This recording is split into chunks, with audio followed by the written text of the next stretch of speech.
Bem-vindos a mais uma análise. Hoje a gente vai fazer uma investigação daquelas, mergulhando de cabeça em como três mentes simplesmente brilhantes decidiram desafiar os alicerces das ciências sociais. E por que eles fizeram isso? Para transformar aquele conhecimento puramente acadêmico em algo útil, prático, que a gente consegue usar no dia a dia para intervir no mundo. É um debate incrível sobre qual é, de fato, o verdadeiro papel do pensamento social. A grande questão que puxa o fio dessa meada toda é a seguinte: se a sociologia é mesmo a tal ciência da sociedade, como tanta gente diz por aí, então ela tem o dever moral de sair dos livros, certo? Ela precisa lidar ativamente com as desconexões e com as profundas desigualdades do mundo real. Porque, convenhamos, só observar de longe não dá mais. É preciso entender para poder transformar. E olha, é exatamente essa inquietação que tira o sono dos nossos três autores de hoje. Bom, então vamos dar uma olhada no nosso roteiro de hoje para ver como isso tudo se desenrola. A gente começa no tópico 1, a crise da sociologia, passa para o 2, Demo e a pós-sociologia, 3, Morin e o pensamento complexo, 4, Ramos e a redução sociológica, 5, o ponto de convergência e, para fechar, o tópico 6, escalas diferentes, mesmo fim. Número 1, a crise da sociologia. Para a gente começar de verdade, precisamos estabelecer o cenário.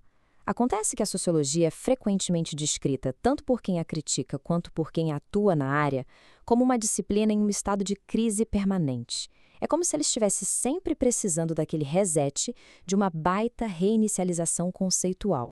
Como diz a citação, ela vive nessa constante e irreverente juventude, sempre caçando a própria identidade no meio de um monte de disputa teórica. Mas calma, essa instabilidade toda não é um defeito. Na verdade, foi exatamente isso que serviu de faísca para os nossos três pensadores. Em vez de se conformarem com a estagnação dentro da academia, eles pegaram essa crise e usaram como combustível puro para buscar estruturas inteiramente novas. O que nos leva à seção 2, Demo e a pós-sociologia. E para entender o Pedro Demo, a melhor coisa é imaginar ele metaforicamente como uma verdadeira equipe de demolição. Ele chega com tudo, pronto para quebrar aqueles dogmas antigos e estabelecidos que já não ajudam a sociedade em nada. O que ele propõe é a pós-sociologia, que é basicamente esse processo de desconstruir e reconstruir a disciplina o tempo todo para encarar de frente os desafios de hoje. É uma ideia que tira a gente daquelas introduções metódicas e engessadas. Trata-se de renovar as ciências sociais constantemente. Afinal, a realidade muda rápido e não há o menor espaço para dogmatismo aqui. E olha que interessante o que acontece aqui. O alvo do sociólogo muda completamente de lugar.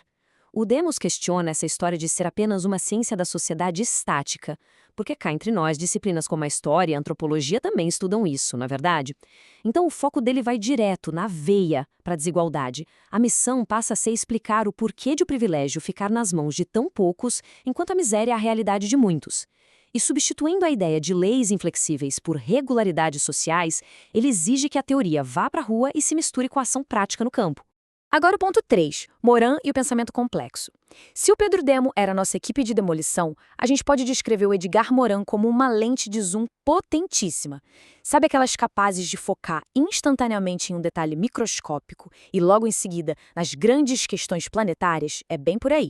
O pensamento complexo é, na sua essência, uma recusa total e absoluta de olhar para a sociedade através de uma única janelinha acadêmica estreita. Essa abordagem exige interdisciplinariedade. É entender de uma vez por todas que a gente não pode isolar as partes do todo sem que elas percam completamente o seu sentido profundo. Isso ilustra brilhantemente a necessidade de compreender os fenômenos de maneira integrada. O Morin não suporta a fragmentação tradicional, então ele promove um salto de escala gigantesco. Ele vai do microsocial direto para o macroplanetário. É literalmente a consciência de que a gente precisa entender a dinâmica local e a global no exato mesmo instante, mantendo sempre o rigor de uma função crítica totalmente comprometida com a transformação. O que nos traz ao tópico 4, Ramos e a redução sociológica. Agora a gente vai fazer uma rápida viagem no tempo, voltando lá para os meados do século XX, para ancorar todas essas ideias disruptivas dentro do contexto brasileiro, com o Alberto Guerreiro Ramos. O cenário histórico desses anos 50 é crucial. O Brasil estava passando por uma transição acelerada, saindo de uma sociedade rural e virando uma sociedade urbana de massas. Foi bem no meio desse furacão de rápido desenvolvimento nacional que o Ramos publicou suas obras, liderando uma verdadeira rebelião intelectual contra aquela mania de simplesmente importar ciência estrangeira sem critério nenhum. E o grande pulo do gato dele foi esse conceito central, a redução sociológica. A metáfora visual de um filtro é simplesmente perfeita aqui. É um método sistemático que retém deliberadamente aquelas ideias estrangeiras que chegam, mas que não se adaptam, que simplesmente não fazem sentido para as especificidades e necessidades do nosso contexto local. Com isso, fica claríssimo que a visão do Ramos estava totalmente alinhada em usar a sociologia como uma ferramenta concreta, uma tecnologia prática. O plano dele era criar uma sociologia autenticamente nacional para conseguir superar o nosso atraso socioeconômico e ajudar de verdade no planejamento do país. Chega de copiar manuais europeus que não dialogavam em nada com o solo brasileiro.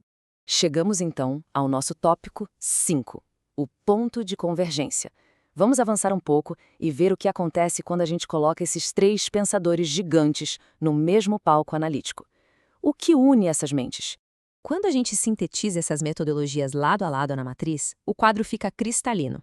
Olha só, o Ramos rejeita a sociologia importada, o Demo ataca a tradição estática e o Morin critica a fragmentação.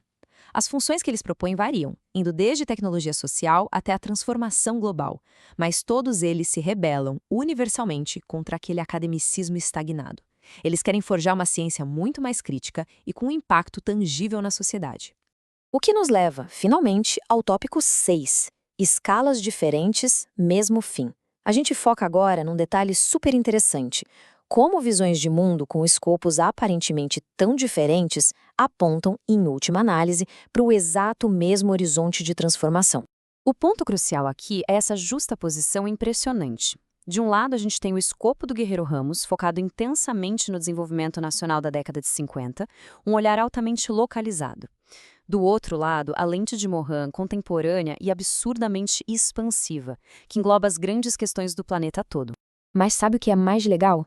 Imparcialmente falando, não importa o foco geográfico ou temporal que eles adotaram.